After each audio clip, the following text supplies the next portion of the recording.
Hey guys, it's Pastor Chris here with our daily Take 5. We are in Luke's Gospel. We are in the 5th chapter of Luke.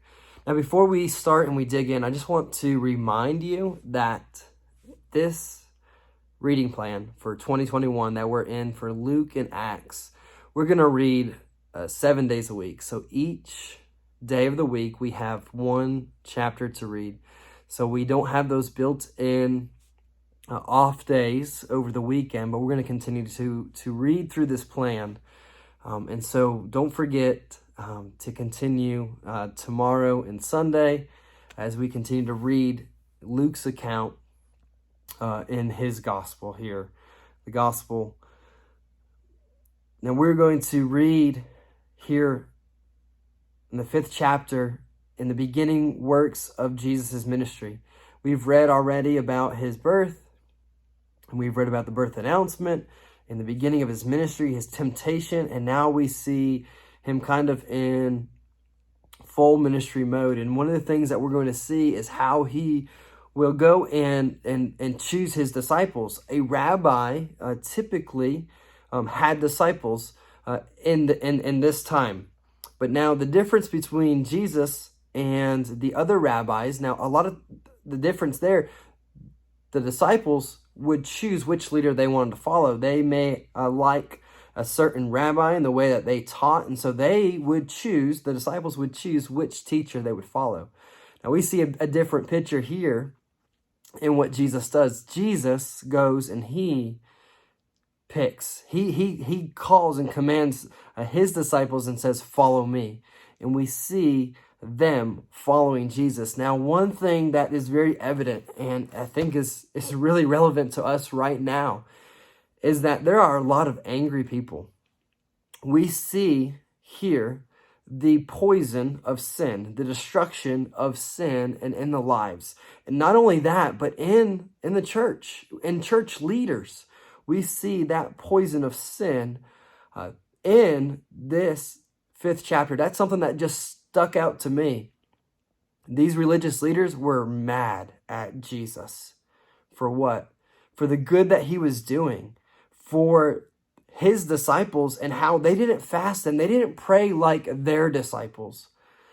How Jesus was hanging out with sinners, tax collectors, how he was forgiving sins. They were mad that he was giving them life, that he was extending grace and forgiveness. When we kind of think about that in those terms, it seems a little ridiculous. But the reality is that you and I, that we can suffer those same things, that we can be mad when grace is extended to people that we feel are unworthy of that grace or forgiveness, that they don't get in trouble or they're not receiving consequences like we think they should. We can maybe even get mad or think it's radical or ridiculous when people are giving those who are struggling, those sinners, a second chance or a third chance or a fourth chance. But we see that this was a regular practice in the life of Jesus, in his ministry. He went to the outcast. He regularly was reclining with sinners.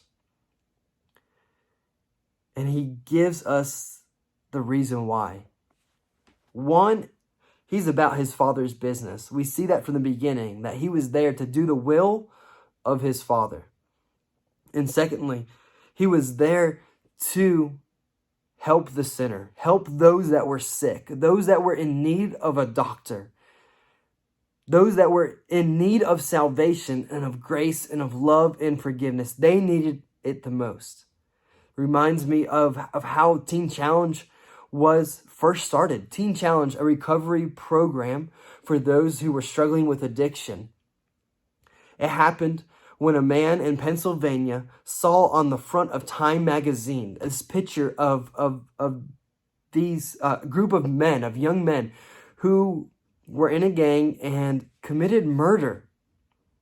And it struck his heart with compassion to go into the cities, to go into New York City and to help those that were in gangs and those that were addicted.